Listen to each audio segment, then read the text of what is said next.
I always wanted a little sister. I would beg my parents, please, please, and they'd roll their eyes and tell me that it wasn't as simple as I thought. That didn't stop me from talking about it every chance I got, though. When they brought Sarah home, it was the happiest day of my life. She was so cute. I couldn't wait to share my toys with her. I started going through them, deciding which ones were hers and which ones were mine. I borrowed my daddy's label maker and started putting our names on each thing so we wouldn't get them confused. She cried a lot at first. I'd asked my parents why she cried so much and they told me it was natural. They said when she got used to us in our house she would calm down and not cry all the time. Sometimes though, she'd cry so loud that Daddy would have to take her into the basement where it was soundproof so the neighbors wouldn't complain. She slept in Mommy and Daddy's bed for the first month. Sometimes I tried to join them, but they'd always lock their door. Mommy said their bed wasn't big enough for all of us to sleep in. I was patient. I knew the new bed, with the bars that they'd set up in my room, would eventually be hers. When they felt it was safe to let her sleep on her own, they started putting her in it. She wasn't crying so much anymore by then, and I would lie in my bed and watch her sleep from across the room. They'd take her into their bedroom first and lay with her until she fell asleep, then move her to our room. Some nights after she was moved, I'd see her lying there with her eyes open, just staring at the ceiling, so I'd go over there and give her toys through the bars. A lot of the time, she'd just throw the toy and then start crying, and I'd have to hide under the covers before Daddy came in to deal with her.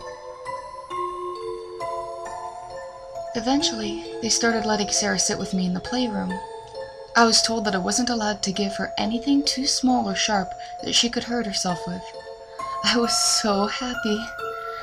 I would sit behind her and brush her hair and tell her she was the best little sister in the world. I showed her which toys were hers and which were mine, but she didn't seem to care. Sometimes we'd sit on the window seat, and she'd bang on the window while I drew on it with special crayons. School started back up at Sugar Creek Elementary, and I went, but Sarah had to stay at home. Mommy said she wasn't ready for school yet. I'd come home and tell Sarah all the stuff I'd learned. I drew pictures of us playing together. When I showed them to Daddy, he'd tell me thank you and take them to keep in his office. Then came the really bad day. I'll never forget it. I came home from school, and Mommy was just sitting at the table smoking. She looked real sad. I went to play with Sarah, but couldn't find her. When I went to ask Mommy where she was, she started crying. I asked her what was wrong, and she said that Sarah was gone.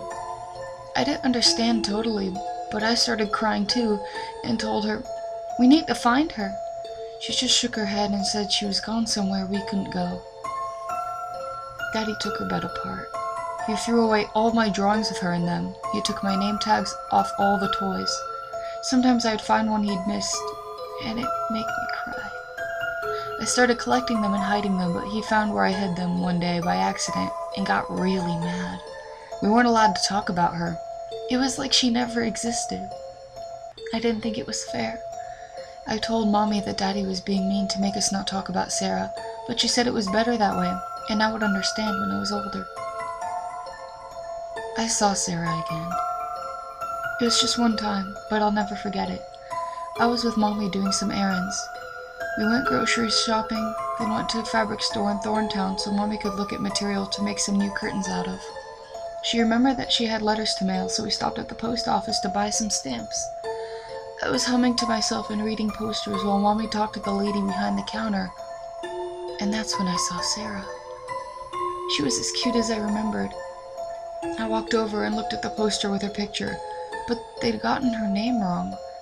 Somebody had written her name down as Shannon. I rushed over to Mommy and tugged on her sleeve and told her that Sarah was up on the wall with the other pictures of children, but she got all flustered and apologized to the lady before dragging me out of the post office. I had to shout because she kept trying to talk over me instead of listening. "I saw Sarah! They got her picture on the wall in there!" Finally, Mommy slapped me and told me it wasn't Sarah, and that it may have looked like Sarah, but I was mistaken, and if I didn't stop, I'd get in real trouble with Daddy when we got home. I cried and promised to be good, but even after I promised, I wasn't allowed to have dinner and had to sit in my room that night. I heard Mommy and Daddy talking in the kitchen, and they got kind of loud. Somebody started banging open kitchen drawers, and then Daddy's feet stomped up the stairs, but I heard Mommy scream, "Don't you dare!" And he stopped outside my room, then went back downstairs. We never went back to that post office, and I never saw Sarah again. This is the first time I've talked about Sarah since that day.